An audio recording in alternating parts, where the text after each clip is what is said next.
Okay mga Lodi, si Alimboy yung Damiano, may kwento sa inyo. Ay sila singgirong mga yan, ay lagi piluso po rin.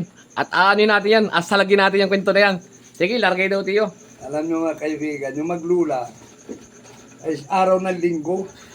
Oo. Sabi ng lulahin, Apo, Teko. mabuti pa ay magsimba tayo. Oo.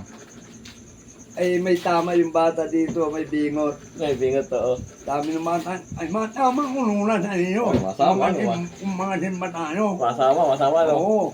Oo. Ay di lakad na, ay medyo bukid yung tinirhan. Ay Oo. may nadaan sila sa pilapil. Oo. Ngayon, kumulog at sumidlat, parang magaulanin.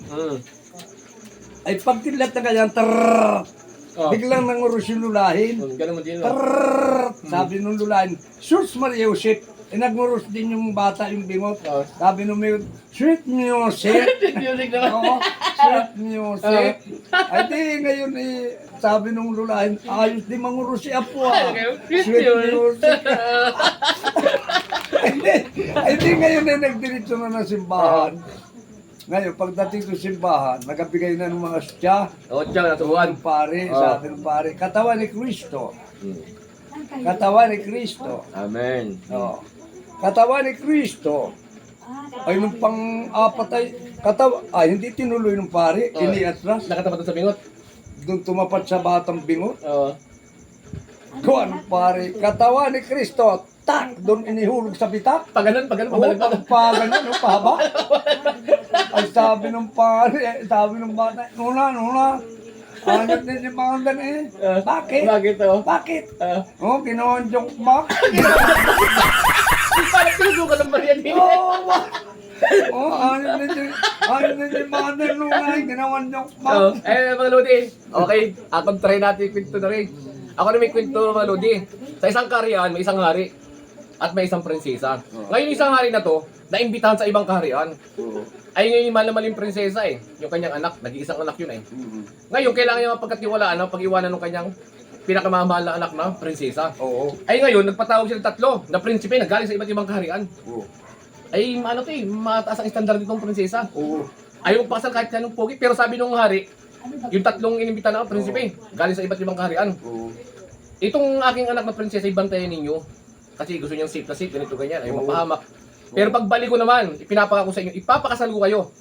Ang sinong mag-ingat sa aking anak, wag daw, alam niyo naman yung ganyan. Huwag gagalawin. Huwag gagalawin. Ngayon, para makasigurado itong mahal na hari, nilagyan ng blade, yung Bukana. yung bunbunan. Oo. Yung bunbunan nung prinsesa. Oo, nilagyan. Oo. Para makatiyak siya kung talagang may mangyayari gito yan. Ilang buwan? Siguro mga 3 buwan. Oo. Pagbalik kayo ng mahal na hari, at di ngayon tinawag ni 3 prinsipe. Oo. Gusto makasigurado kung sino nag-ingat doon sa prinsesa. Kasi Oo. bawal daw galawin. Oo. Bawal ang ganyan, alam niyo na. Oo. Tinawag isang prinsipe. Ay mga Lodi, yung isang prinsipe pagtingin pinagubad nga, binaba yung zipper. Naku tiyo, may piyak din Nako. May piyak! Ibig sabihin ginalaw yung prinsesa. Oo. Oo, sabi mga kawal, ikulong ito. Huwag papakainin. Yung pangalawang prinsipe, binuksan din. Aba, okay, buo.